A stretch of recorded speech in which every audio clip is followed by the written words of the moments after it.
Hello students, welcome to you on my YouTube channel Pawan Agnihotri Physics Maths Classes. If you have not subscribed so far, you subscribe. Here today I am going to take a new chapter, a new topic in class 10th mathematics, ICSE mathematics. It is ratio and proportion. Though your course begins from proportion, in your syllabus it is from proportion, but I will explain from ratio. What is ratio? So as we know that ratio is what? It is the comparison of two same type of quantity, comparison of two similar class of quantities. Similar class means there should be certain relationship in between them. For example, it is we can find the ratio of 6 copies and 4 pens, but it is not possible to find the ratio of 6 copies and 10 buffaloes. It's clear? That is not correct. 6 copies, ratio of copies with the pens, ratio of pens with the pencils, that can be found, but dissimilar quantities ratio cannot be found. Now, how will you write the ratio? So, ratio is written A ratio B. Suppose there are two quantities A and B. So, how will you write this in the ratio form? It will be written A ratio B. It's clear? A is known as the first term. A is known as first term and B is known as second term. Here, there are some special names of first term and second term. First term is known as incident. Incident. Here in this T is silent. T is silent. Incident. And this is consequent. Consequent. So incident and consequent is not important. It is the first term and second term. Now since it is the ratio of two similar type of quantity, therefore it don't have any unit. And number 2, it will be always positive. It will be always positive.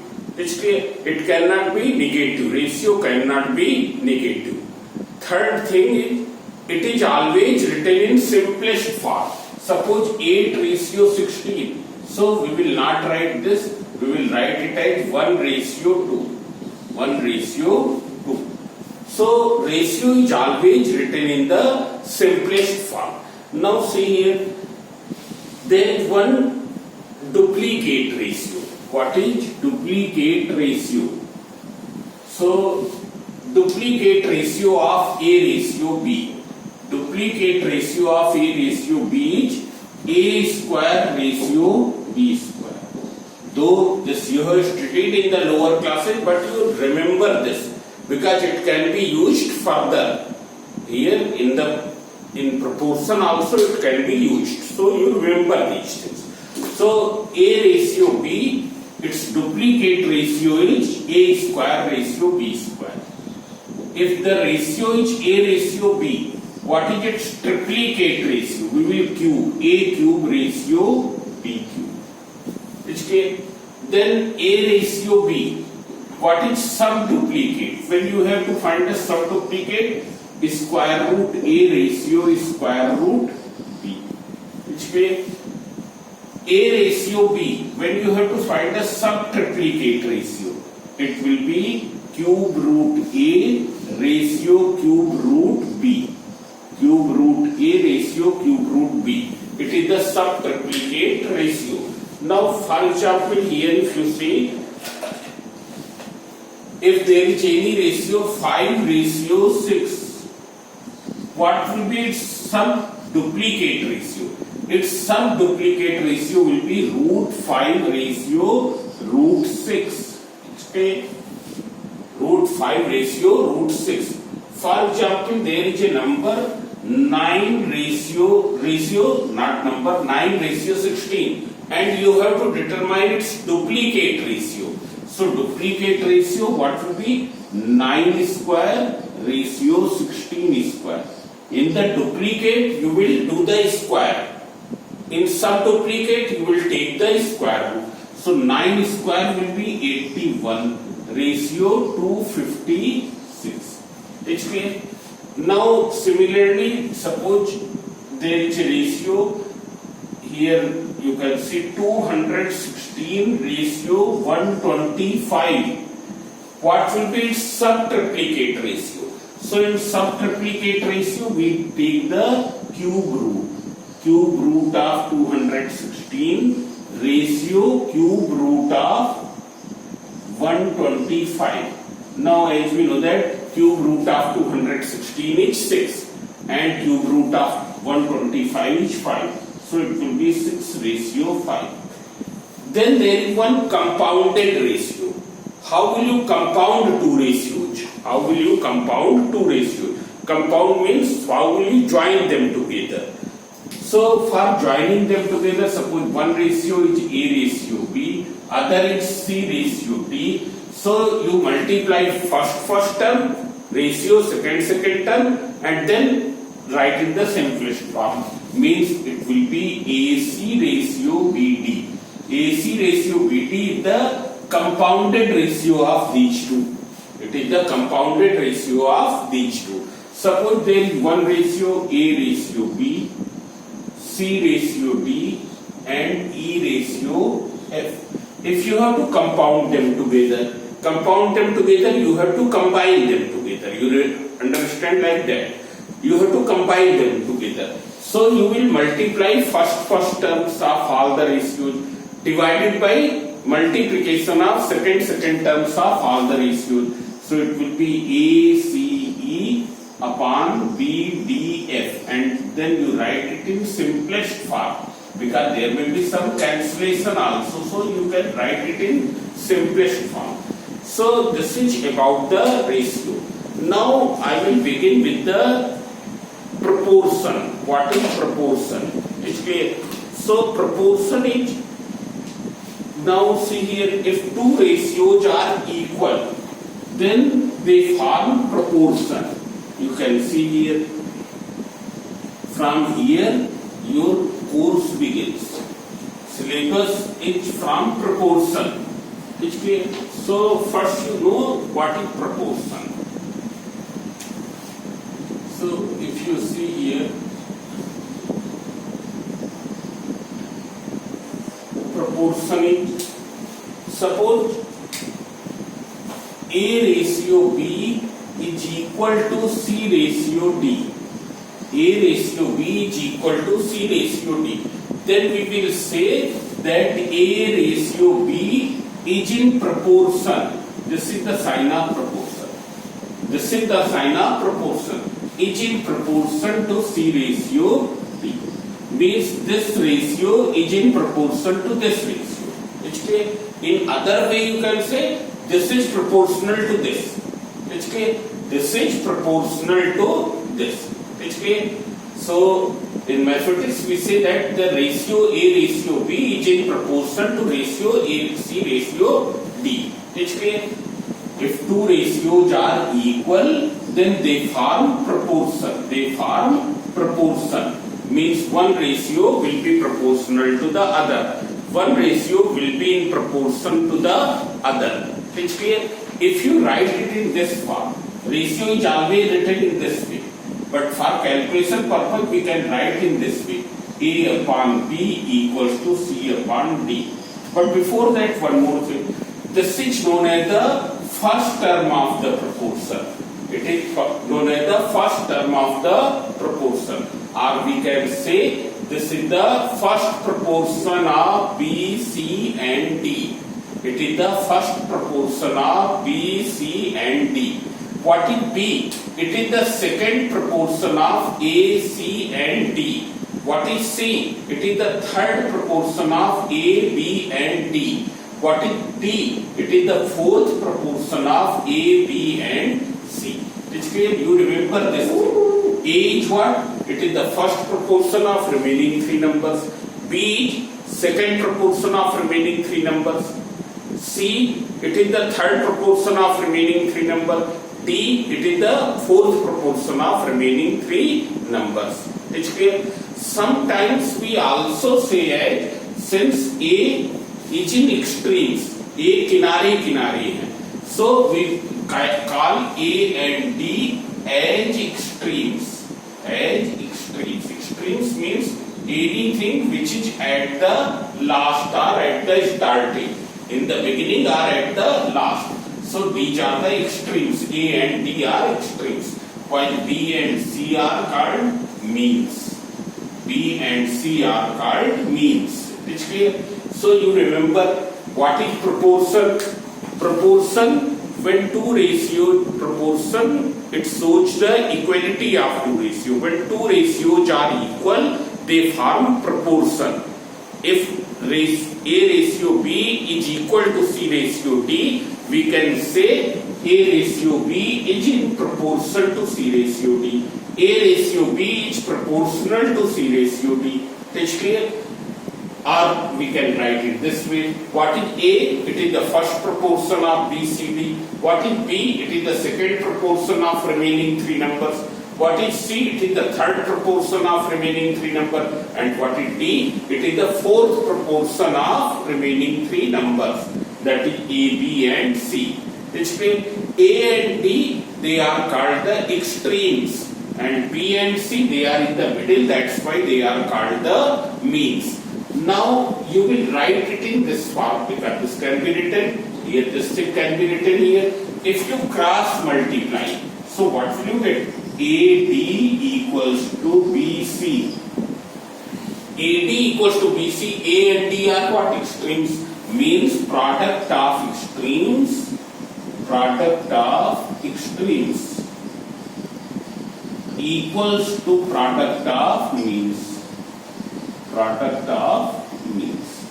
This you will remember. Product of extremes is equal to the product of means.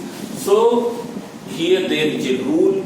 If there are four numbers A, B, C, D are in proportion. If A, B, C and D are in proportion, then we will see the product of extremes. We will see the product of means. They should be equal. If that is not equal, product of extremes is not equal to the product of means, then those numbers will not be in the proportion. It's clear? So four numbers will be in proportion only when product of extremes is equal to the product of means. Otherwise they will not be in proportion. It's clear? So what is the procedure for checking that given numbers are in proportion or not?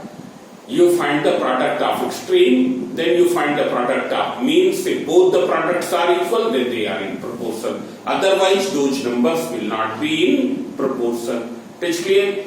Perhaps this concept will be very clear to you. Now there is one continued proportion. What is continued proportion? So you can see here, continued proportion means, what is the meaning of continued proportion? Continued proportion. So here A, B, C are said to be in continued proportion. We will write CP. A, B, C are said to be in continued proportion if A ratio B equals to B ratio C. It's clear? Here there is a continuation like this. A ratio B is equal to B ratio C. If it is like that, then they will be in the continued proportion. While in the proportion you have seen A, B, C, D, A, B, C, D are in proportion when A ratio B is equal to C ratio D. There is no connection. It's clear? Here one digit is not associated with two ratios. It's clear? Here this is this and this is separate. It's clear? Here you can see A, B, C are in continued proportion. A ratio B is equal to B ratio C. So B comes in this ratio as well as in that ratio. It's clear? Now here A is known as the first proportion. What is A? It is known as the first proportion. And of what? First proportion of A, B and C. B and C. A is called the first proportion of B and C. B is second proportion, but we don't call it as second proportion. We call it as mean proportion. Mean proportion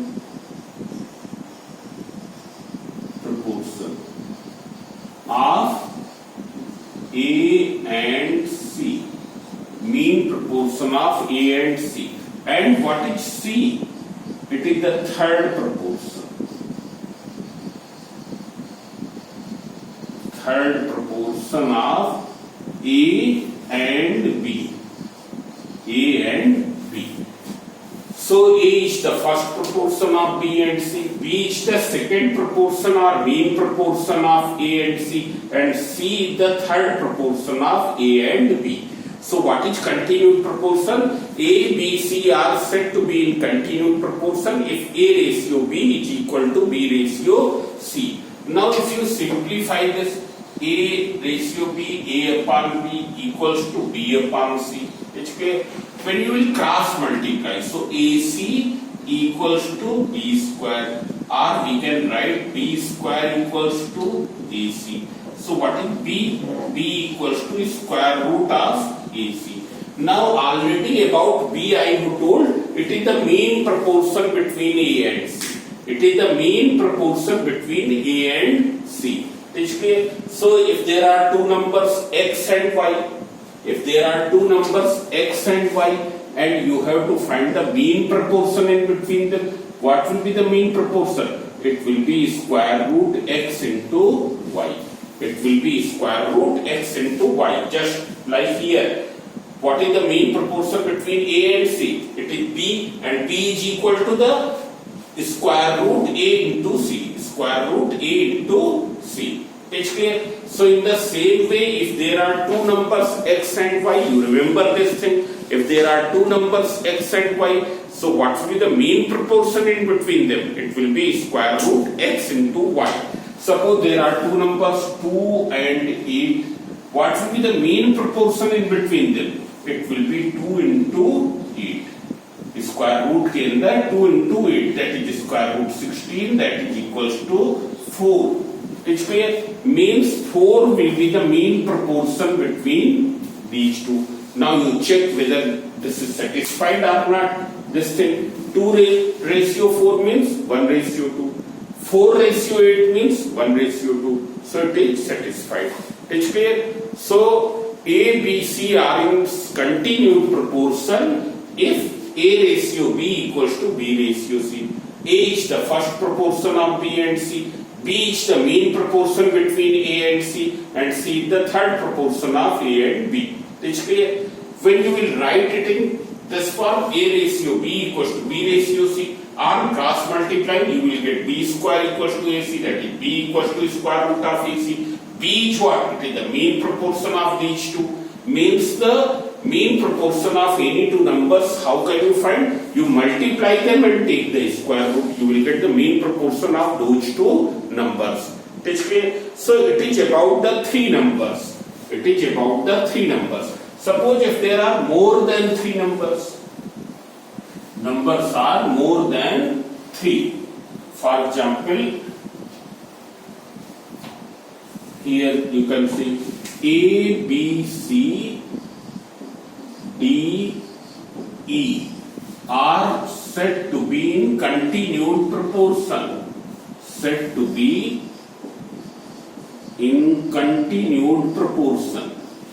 A, B, C, D, E are said to be in continued proportion if A ratio B is equal to, you write in this form, ratio form, if A ratio B is equal to B ratio C, there will be the continuation. Continuation means this like this.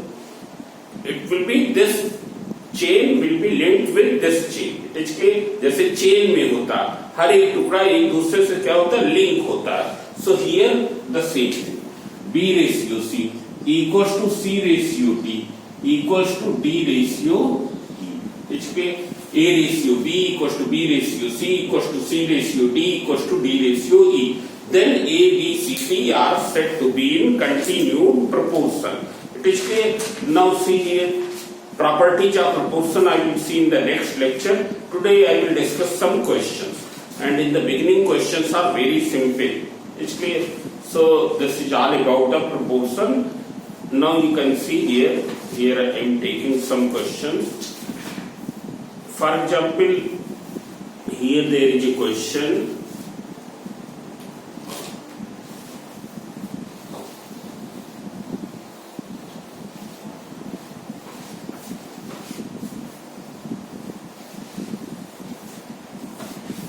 In this, I will take the simple questions, but in the next lecture, I will take some tricky questions. Though all the questions are very simple in this. Here it is given A ratio B equals to 5:3, and you have to determine 5A plus 8B divided by a ratio. It is in the ratio form. It is clear. 5A plus 8B ratio 6A minus 7B. This you have to find. It is clear. This you have to find. Though there are various methods of solving this question. It is clear. But I will do with this very simple method. A ratio B equals to 5:3. So you take, let A equals to 5K. So B equals to what? 3K. B equals to 3K. Now you simplify this, you write 5A plus 8B divided by, for calculation purpose you write this way. But finally, how will you write the answer? In the ratio form. It's clear. You will write the answer in ratio form. Now in place of A you write 5K. 5 into 5K plus 8 into 3K divided by 6 into minus 7 into 3K. When you will simplify, this will be equals to 25K plus 24K upon 30K minus 21K. So 25 plus 24, that is 49K upon 9K. So K will be cancelled, so 49 upon 9. Now here nothing is common between numerator and denominator. So what will you write? 49 ratio 9. Final answer will be 49 ratio 9. Is clear? Now you see one more question here. So it is very simple. Here I will give the hint only. 3A plus 2B ratio 5A plus 3B equals to 18 ratio 29. This is given, and you have to find A ratio B. You have to find A ratio B. So here you know what you have to do. 5A plus 3B equals to 18 upon 29. We will cross multiply. After cross multiply, bring the terms of A in one side and terms of B in the other side. It's clear. So you cross multiply. So 29 times of 3A plus 2B equals to 18 times of 5A plus 3B. Now simplify 29. 87A plus 58B equals to 18 5 cha 90A 54B. Now you bring the terms of A in one side. 90A equals to 54B minus 58B. So when you will simplify, minus 3A equals to minus 4B. So 3A equals to 4B. Now you have to find A ratio B. How will you find A ratio B? A ratio B will be equal to 4 ratio 3. It's clear? You can see here once again. A ratio B is equal to 4 ratio 3. It's clear? So this way you will read A ratio B will be equal to 4:3. Means first you go in this way and in returning you come in this way. It's clear? In forward, in one direction you will read A ratio B. In reverse direction you start from here. It's clear? So A ratio B will be equal to 4:3. So this is one. Then there is one more question I am taking.